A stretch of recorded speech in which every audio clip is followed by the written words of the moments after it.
escalation is not. Are you saying that the United States of America couldn't have gotten Israel to hold back, that we had to react to them? Obviously, I've got a slightly different take. Let me start with acknowledgement of the 4 American soldiers who've been lost. 6 now. 6 American soldiers who've been lost, and the expectation that more will be lost. Let me also indicate that the demise of the Iranian leadership I shed no tears for. Let's also be clear. I said before, I say now, there was no imminent threat to the United States of America by the Iranians. There was a threat to Israel. But if we equate a threat to Israel as the equivalent of an imminent threat to the United States, then we are in uncharted territory. We have seen the goals for this operation change now, I believe, 4 or 5 times. A week ago, it was about the Iranian nuclear capacity. A few days later, it was about taking out the ballistic missiles. It was then, in the president's own words, about regime change. Excuse me. I think somebody claimed to have invented cell phones, I could turn them off. It was then about regime change, and now we hear it's about sinking the Iranian fleet.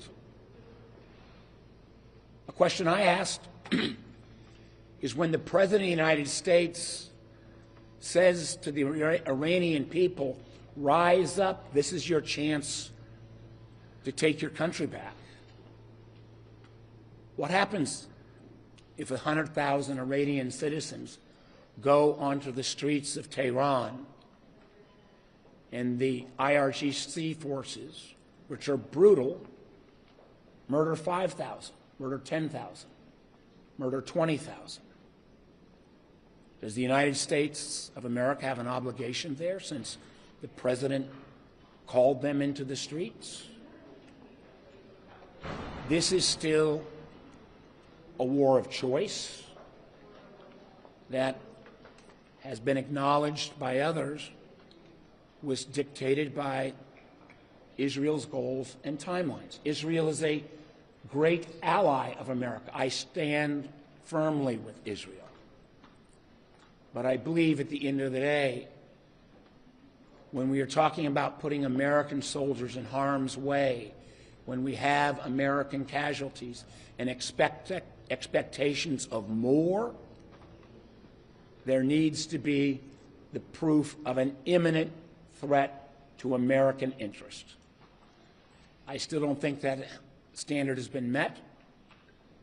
I think the President needs to come before the Congress, and for that matter, the American people, and decide amongst these 4 or 5 goals that have been laid out, what is the real goal? What is the objective? What is our exit plan? What obligation do we have now to the Iranian people if they do rise up based upon his call for them to go to the streets? And what is the imminent threat to the United States' interest that caused this conflict? So I will clearly be voting with, I think, the bipartisan efforts that will take place in the Senate and I hope in the House to bring forward the War Powers Act. Senator, has the administration explained what the end game is here? How do they describe that to you? And what about the impact, the cost on Americans that's had so far? American assets, how much damage has the U.S. sustained from this war? Listen, I think it is, I'll grant the administration this, it is way too early, 48 hours in, for cost estimates. Clearly, when you combine the efforts of the amount of munitions that we have spent over the last year attacking the Houthis, the amount of munitions that's been spent on other ventures. I think the 7 different military conflicts the president has put America into, our munitions are low. That's public knowledge. It will require additional funding. Funding where we have other domestic needs as well. In terms of the end game, I've heard 5 different rationales for what our goal, I think 5, nuclear, the missiles, regime change, sinking of the Iranian fleet, at least 4 different goals in the last 8 or 9 days. I'm not sure which of those goals, if met, means that we're at an end game.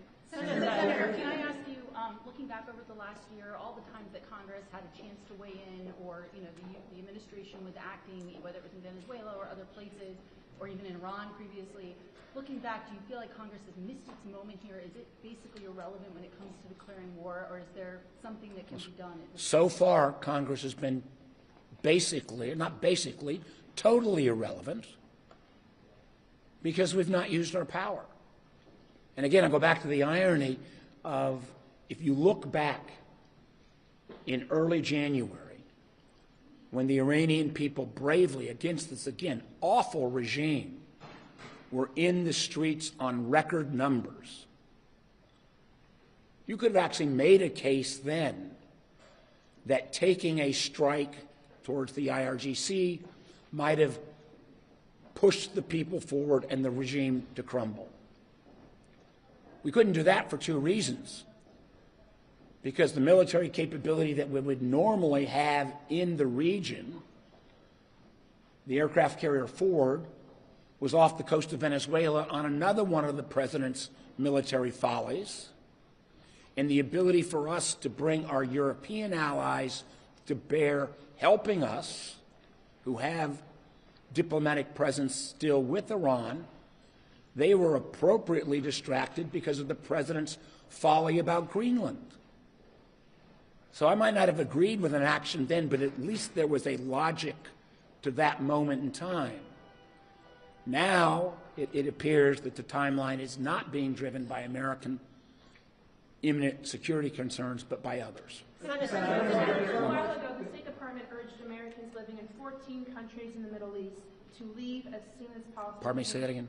A little while ago, the State Department urged Americans living in 14 Middle Eastern countries to leave as soon as possible so that whatever commercial transportation is still available. Obviously, thousands of flights have already been canceled, more than any time since the start of the pandemic. What does that say to you about the planning for this? Well, it says that,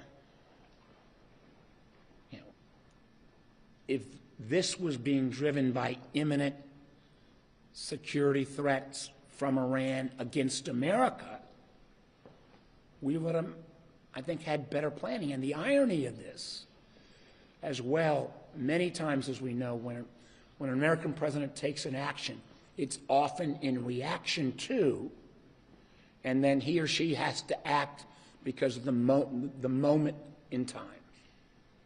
This has been something that has been building up for months on end as this armada has come together.